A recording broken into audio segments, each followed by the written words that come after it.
Do you know what animal can sleep for 3 years without eating? Neither did I until I started hosting 5 daily trivia questions. Hi, I'm Mark Ellison. Every weekday, I'll challenge you with 5 brain-bending questions spanning history, pop culture, science, and more. Perfect for your morning commute or lunch break.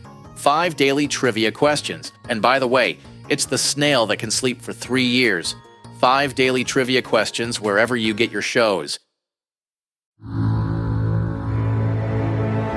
Calaroga Shark Media. From Washington, D.C., where a cheeseburger is a gourmet meal, this is Ballot.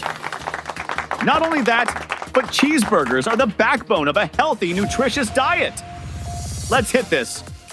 Hi, I'm Patrick Gutfield, and the White House released President Trump's annual physical exam results, and spoiler alert, he's apparently the peak of human evolution at 78 years old.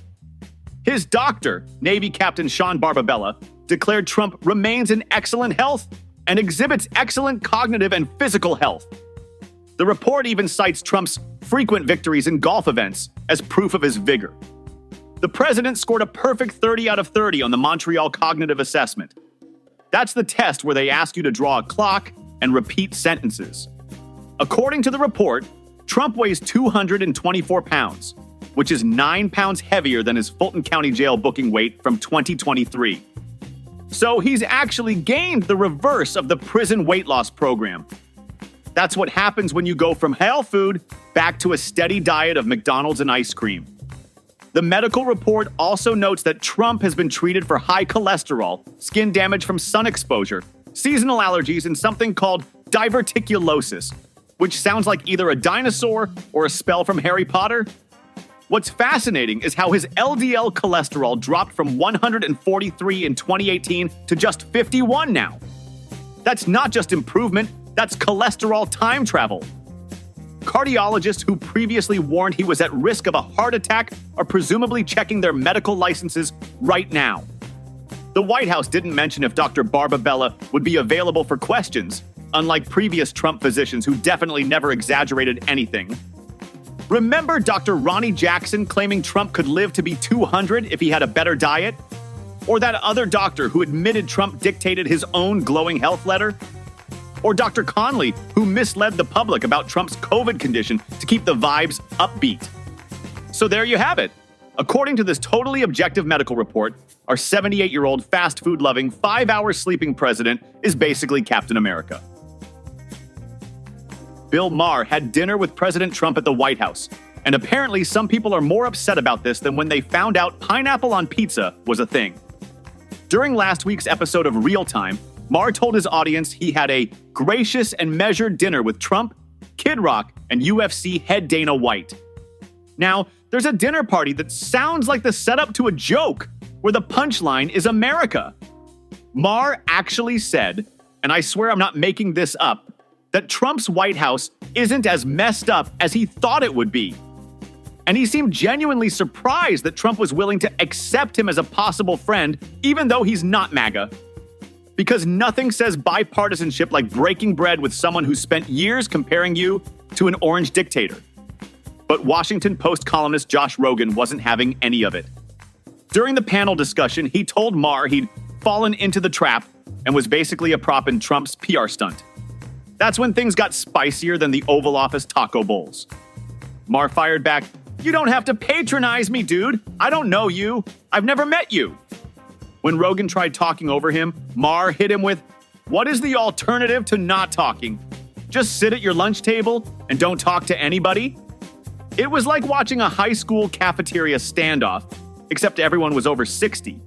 Thankfully, Piers Morgan, yes, that Piers Morgan, jumped in to defend Maher, arguing that social media has created tribal fury where everyone has to pick a side. Which is rich coming from a guy whose entire career is based on picking fights with celebrities on Twitter. So there you have it. Bill Maher had dinner with Trump and now everyone's mad. Just another normal day in American politics. The White House has some new decor, and it's exactly what you'd expect from a man who once put his name on steaks. Trump has installed a painting of his assassination attempt right where Obama's portrait used to hang. You know how some people have a photo of their wedding day or their kid's graduation in their living room? Well, Trump has a painting of himself with a bloody ear and a fist in the air. It's like if your uncle replaced the family Christmas photo with a picture of the time he survived a fishing accident. The White House X account proudly shared this decorating update with a video that basically says, "Look what we hung up, everybody." And the internet responded exactly how you'd imagine. One person wrote, "MAGA is never beating the cult allegations," which is fair. Another commenter pointed out, "You don't even have to be involved or like politics to just know how weird this is." True, this transcends politics. It's just objectively strange to commemorate the day you almost die by hanging up artwork of it where your guests can see it. And my personal favorite response was from someone who noted, "Crash the economy out of pure stupidity, and Trump's first move is to try to own the libs with tacky artwork." Want this podcast without interruptions? Caliroga Plus delivers this show and over 20 premium shows completely ad-free, right to your favorite podcast player. We've just added exciting new series including Signal Lost. What happens when the most sensitive military intelligence in the world ends up on the wrong phone? White Smoke, taking you behind the scenes of all the interesting things that happen at the Vatican. And Pager Protocol, a thriller about getting exploding pagers into the hands of the bad guys. Plus, receive all your existing favorites like Palace Intrigue about the royal family, daily comedy news, 5 daily trivia questions, and 5 good news stories. Apple Podcast users, simply tap the banner in your Apple Podcasts app that says, "Uninterrupted Listening, Spotify and Other Players." Visit caliroga.com/plus. If you missed all that, check the links in the show notes. It's just $4.99 a month for no ads. Listen on any device, on any player you love, completely hassle-free. Ever notice how the villains often steal the show? All this week, 5 Daily Trivia Questions celebrates these scene stealers with a special Villains Week event. Host Mark Ellison will take you on a journey through the fascinating world of antagonists, from the methodical Hannibal Lecter to the magical Maleficent, the calculating Moriarty to the chaotic Joker. What, no electric car manufacturers? Each day brings 5 new questions about the characters that push our heroes to their limits, and sometimes make us question which side we're really on. Whether you're a pop culture expert or just appreciate a good antagonist, Villains Week offers something for everyone. It's the perfect blend of entertainment and education that 5 Daily Trivia Questions is known for. It's Villains Week on 5 Daily Trivia Questions, available wherever you get your podcasts. Because sometimes it's good to be bad. Tired of doom scrolling? Want news that won't make you want to live in a bunker? Check out 5 Good News Stories, where they find the silver lining in a world that's usually lined with something much less pleasant. The gang at 5 Good News Stories dig through the headlines to find 5 stories that prove humanity hasn't completely lost its mind. It's pretty much the opposite of this show.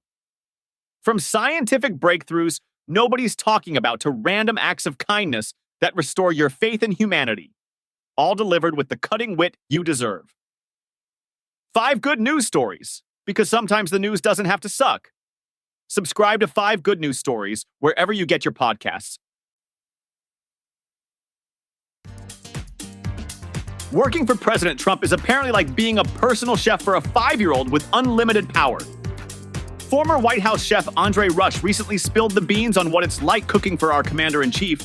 And let me tell you, Gordon Ramsay would have quit on day 1. According to Chef Rush, Trump's infamous Diet Coke habit isn't just some liberal myth. The man reportedly downs up to 12 cans a day. 12, that's not a beverage preference, that's a lifestyle commitment. And that button we all heard about that summons Diet Coke on demand? 100% real. I'm surprised the nuclear codes aren't Diet and Coke. Rush called Trump the hardest president to cook for, which is saying something considering the White House has fed presidents for over 2 centuries. The problem? Zero culinary adventure. While Obama would try anything, cooking for Trump and Melania was black and white. Much like their approach to redecorating the White House Christmas displays, the chef had to get creative, secretly slipping healthier ingredients into Trump's favorite foods. Trump wants a burger, Chef Rush would sneak in some turkey meat, swap pork bacon for beef bacon, and serve sweet potato fries instead of regular. It's like feeding vegetables to a toddler by hiding them in mac and cheese, except the toddler can start a trade war. What's most concerning is that Rush described the process as manipulating the president's food. That's right. We've reached the point where even the president's hamburgers involve political strategy, the art of the meal. And all this explains so much about that time Trump served cold fast food to those college athletes at the White House. It wasn't a budget issue during the government shutdown. He genuinely thought that was fine dining. Portions of today's show were made with the help of AI, Diet Coke, and the portrait of Dorian Gray.